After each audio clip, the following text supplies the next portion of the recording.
السلام علیکم ورحمۃ اللہ جميعا وبرکاتہ۔ اعوذ باللہ من الشیطان الرجیم، بسم اللہ الرحمن الرحیم۔ الحمد للہ رب العالمین الرحمن الرحیم مالک یوم الدین، ایاک نعبد و ایاک نستعین، اہدنا الصراط المستقیم، صراط الذین انعمت علیہم غیر المغضوب علیہم ولا الضالین۔ بسم اللہ الرحمن الرحیم۔ اللہم صلی علی سیدنا و شفیعنا و نبینا و حبیبنا ابو القاسم محمد۔ اللہم صلی علی محمد و علی آل محمد کما صلیت علی ابراہیم و علی آل ابراہیم انکا حمید مجید۔ اللہم بارک علی محمد و علی آل محمد کما بارکت علی ابراہیم و علی آل ابراہیم انکا حمید مجید۔ بسم اللہ الرحمن الرحیم۔ الحمد للہ الذی ہدانا لہذا وما کنا لنہتدی لولا ان ہدانا اللہ۔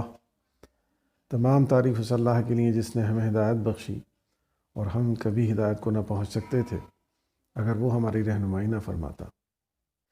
اسلام میں مرد اور عورت کے حقوق اور ذمہ داریاں، یہ آج کا موضوع۔ سب سے پہلے ہم اس بات پر غور کرتے ہیں کہ جو شیطان ہے، ابلیس ہے، اس کے خاص پیٹرن ہے جو مجھے نظر آتا ہے، اور وہ یہ ہے کہ وہ جب کسی چیز کی افادیت کو ختم کرنا چاہتا ہے ہماری سوسائٹی سے، ہماری زندگی سے، تو اس کے پرسیپشن کو بگاڑ دیتا ہے، اس کے نظریے کو ختم کر دیتا ہے یا اس کو گندا کر دیتا ہے۔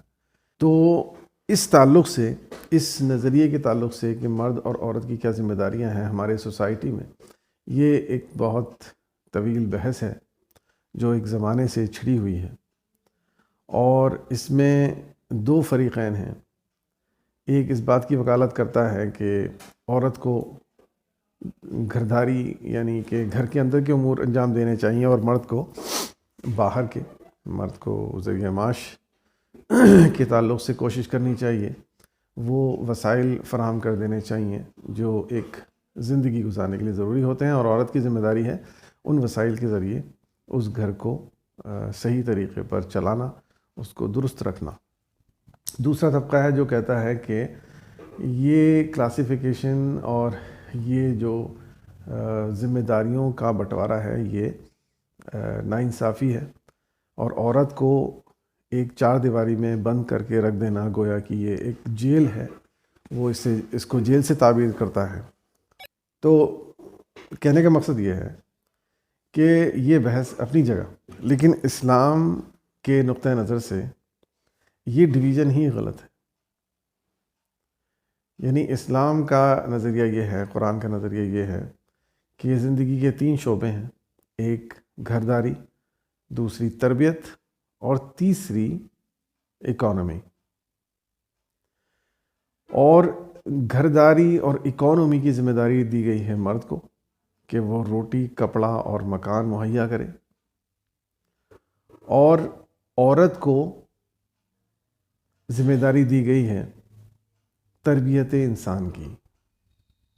یہ اعلیٰ ترین ڈیوٹی ہے جو نبیوں اور رسولوں کا شیوا ہے، یعنی انسانوں کی تربیت کرنا یہ ایک رسول کا کام ہے، یہ نبی کا کام ہے، اور یہ ڈیوٹی اللہ تبارک و تعالیٰ نے عورت کو دیکھ کر اس کے مقام کو کس قدر بلند کر دیا، اس کو ضرور محسوس کرنا چاہیے، عورتوں کو بھی اور مردوں کو بھی۔ تو کیا تھا اسلامی نقطہ نظر سے کہ عورت ایک کمپلیٹ انسٹیٹیوشن تھی، عورت ایک معمولی اینٹی نہیں ہے سوسائٹی کی، وہ اسلام اور قرآن کے نقطہ نظر سے ایک انسٹیٹیوشن ہے۔ شیطان نے بہت چالاکی سے، بہت چترائی سے اس بحث کو چھیڑ کر اس انسٹیٹیوشن کو ہائی جیک کر لیا۔ ہماری سوسائٹی سے تربیت کا شعبہ ہی ختم کر دیا گیا۔ صرف بحث ہوتی ہے کھانے پکا، ایک کو اس نے کھانا بنانے اور کھانا مہیا کرنے پر مامور کر دیا، کھانے کے چکر میں لگا دیا، دوسرے کو کمانے کے چکر میں لگا دیا، اور بس یہی بحث چھیڑ دی کہ کس کو کھانا چاہیے، کس کو کمانا چاہیے، کس کو کھانا تیار کرنا چاہیے، پرووائڈ کرنا چاہیے، بنانا چاہیے، اور کس کو کمانے کی ذمہ داری نبھانی چاہیے۔ بہرحال، اور اس بحث کے درمیان وہ جو اصل چیز تھی، وہ جو نایاب چیز تھی، تربیت، وہ کہیں گم ہو گئی۔ آج ہم روتے ہیں کہ بچوں کو اعلیٰ ترین اسکولوں میں ماں باپ، سوسائٹی کے جو لوگ ہیں وہ اپنی اولاد کو بہترین اسکولوں میں تعلیم دلواتے ہیں، اور اس کے باوجود وہ ان کی شکایت، یہ عام شکایت ہے ہماری سوسائٹی میں، کہ بچوں کے اندر انسانی قدریں کم ہو رہی ہیں، بچوں کے اخلاقیات برے ہو رہے ہیں، بچوں کی اندر جو ایک اخلاقی حسن تھا وہ کم ہوتا چلا جا رہا ہے۔ ایک بچہ جو اسکول میں ہر سبجیکٹس میں ٹاپ کرتا ہے اور بہت اچھے نمبروں سے پاس ہوتا ہے، وہ اپنے گھر میں اخلاقی طور پر بہت پست دکھائی دیتا ہے۔ وہ نہ باپ کو وہ ویلیو دیتا ہے جو دینی چاہیے، نہ وہ ماں کو وہ ویلیو دیتا ہے جو دینی چاہیے، نہ وہ بہن بھائیوں کو وہ ویلیو دیتا ہے، بلکہ ایک قسم کی بغاوت کا مظاہرہ ہمیں نظر آتا ہے بچوں کے اندر۔ تو یہ ہے تربیت کا فقدان، یہ ہے اس خطرناک کھیل کا نتیجہ جو شیطان نے سوسائٹی کے ساتھ کھیلا ہے، اور ہم اس کو احساس بھی نہیں کر پا رہے ہیں۔ بہت ہی زیادہ دکھ اور شرم کی بات ہے۔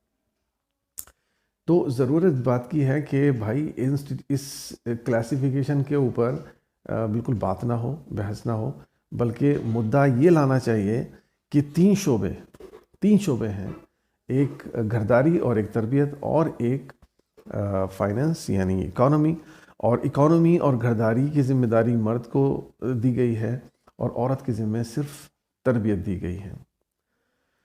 تو اس طرح سے یہ ایک انسٹیٹیوشن جو ہماری سوسائٹی سے بالکل غائب سا ہو گیا ہے، اس چیز کو دوبارہ سے ریکنسٹرکٹ کرنے کی ضرورت ہے۔ ہم اپنی ینگر جنریشن کو سمجھائیں کہ اس لا یعنی بحث میں نہ پڑیں، اور اس بہترین سسٹم کو سمجھنے کی کوشش کریں جو اسلام نے ہمیں عطا کیا ہے، جو قرآن مجید کے ذریعے اللہ تبارک و تعالیٰ نے ہمیں دیا ہے۔ ہمارے اندر یہ بہت بڑا مرض ہے کہ ہم اپنی زندگیوں کے تعلق سے بہت لاپرواہ نظر آتے ہیں۔ ہمارے پاس فرصت ہی نہیں ہے کہ ہم باریکی سے ان تمام نکات کو سوچ سکیں، سمجھ سکیں کہ کہاں پر ہمارے ساتھ کوئی فریب ہو رہا ہے، اور اس فریب سے نکلنے کی کوئی سبیل کریں۔ یہ اس لیے عرض کیا میں نے آپ سے کہ اس کا مجھے بہت ہی شدت کے ساتھ احساس ہے کہ یہ چیز ہماری سوسائٹی سے تقریباً ختم ہو چکی ہے، یا تھوڑی بہت اگر رہ گئی ہے تو ختم ہوتی جا رہی ہے۔ خدا را اس کو ختم نہ ہونے دیں، بلکہ اس کو قوی سے قوی تر بنانے کی کوشش کریں، میں اور آپ۔ ہم نہ صحیح، ہماری ینگر جنریشن جو ہمارا مستقبل ہے، جو ہماری سوسائٹی کا مستقبل ہے، کم سے کم وہ اس فریب سے باہر آ سکیں، اس بہترین ترتیب کے اندر سوسائٹی کو تشکیل دے سکیں جو اللہ تبارک و تعالیٰ نے ہمیں عطا کیا ہے۔ آج نہ اسکولز کی کمی ہے، نہ پیسے کی کمی ہے تو صرف ایک بات کی، تربیت گاہ کی۔ تربیت گاہ وہ جسے ہم ماں کہتے ہیں، ماں کی شکل میں تربیت گاہ ہماری سوسائٹی سے ناپید ہو چکی ہے، اور بہت چالاکی سے شیطان نے اس کھیل کو کھیلا ہے۔ ہمیں کھانے اور کمانے میں محو اور بزی کر دیا۔ بس اب بحث یہ ہے کہ کھانا کس کو ہے اور کمانا کس کو ہے، کھانا کس کو پرووائڈ کرنا ہے اور کمانا کس کو ہے۔ بس اسی بحث میں ہم لگے رہتے ہیں کہ نہیں، دونوں کما سکتے ہیں، اور یہ ذمہ داری عورتوں پر نہیں ڈالنی چاہیے۔ ایک کہتا ہے نہیں، عورت تو بنی اس کام کے لیے ہے کہ وہ کچن کا اور گھر کے سارے امور کا انتظام کرے، اس کو باہر نہیں جانا چاہیے۔ اور ہم یہ لاشعوری طور پر، یہ شعوری طور پر یہ غلطی کر رہے ہوتے ہیں کہ ہمیں پتہ ہی نہیں ہوتا کہ ایک اہم انسٹیٹیوشن کا ہم ذکر ہی نہیں کر رہے ہیں، اور یہی اس مردود کی کاریگری ہے اور اس کی شرارت ہے کہ اس نے ہمیں اتنا لاپرواہ کر دیا کہ ہم ایک بہترین انسٹیٹیوشن سے محروم ہو گئے۔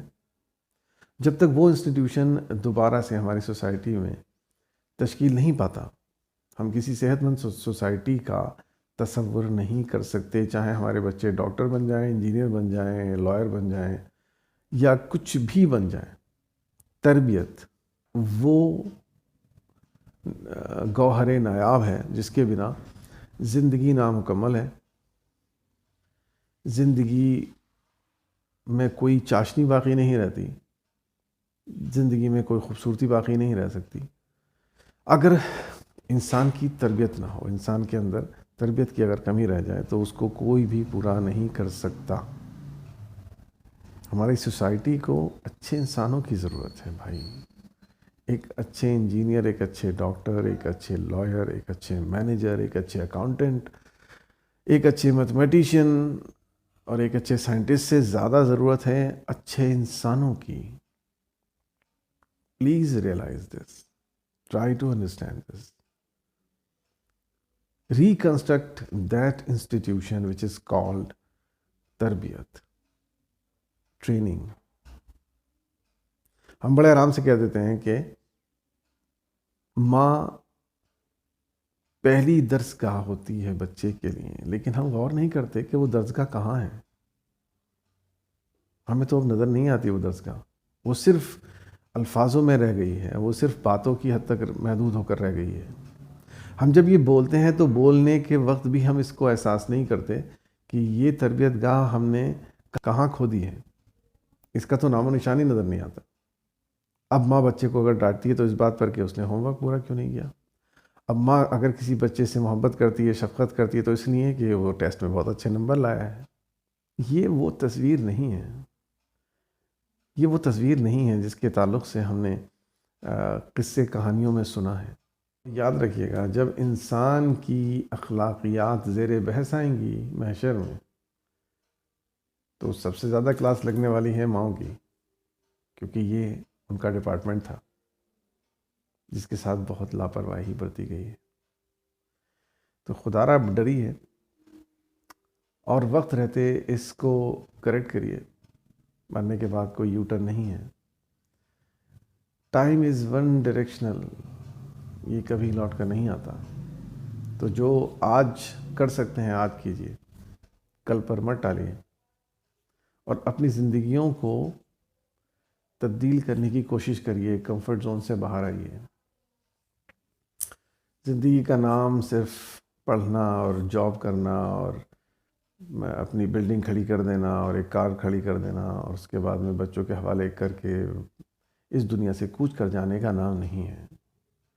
زندگی کے مقاصد اور اس کے جو اہداف ہیں وہ بہت اعلیٰ ہونے چاہیے. یہ معمولی اہداف زندگی کو زندگی سے محروم کر دیتے ہیں. زندگی زندگی نہیں رہتی، وہ ایک اسکرپٹ ہو جاتی ہے، گھسی پٹی اسکرپٹ، جس کو ایک زمانے سے ہم دیکھتے سنتے اور محسوس کرتے چلے آ رہے ہیں. کوئی نئی بات نہیں ہے. وہ جو کچھ بزرگان دین کے اقوال ہیں عورتوں کے بارے میں کہ اگر کسی انسان نے اپنے بیٹے کو تعلیم دی، اس کی تربیت کی، تو اس نے ایک انسان کو بنایا. اور اگر کسی نے اپنی بیٹی کو تعلیم و تربیت دی اور اس کو ایک بہترین انسان بنایا، تو اس نے کسی ایک انسان کو تربیت نہیں دی، بلکہ اس نے ایک خاندان کو تربیت دی، اس نے ایک انسٹیٹیوشن کو تربیت دی. یہ مثالیں تبھی چشمہ ہوں گی جب ہم عورت کو ایک انسٹیٹیوشن کے طور پر دیکھیں گے، جب ہم ایک انسٹیٹیوشن کے طور پر اس کو پہچانیں گے اور اس کو سمجھائیں گے کہ you are not a person but a complete institution.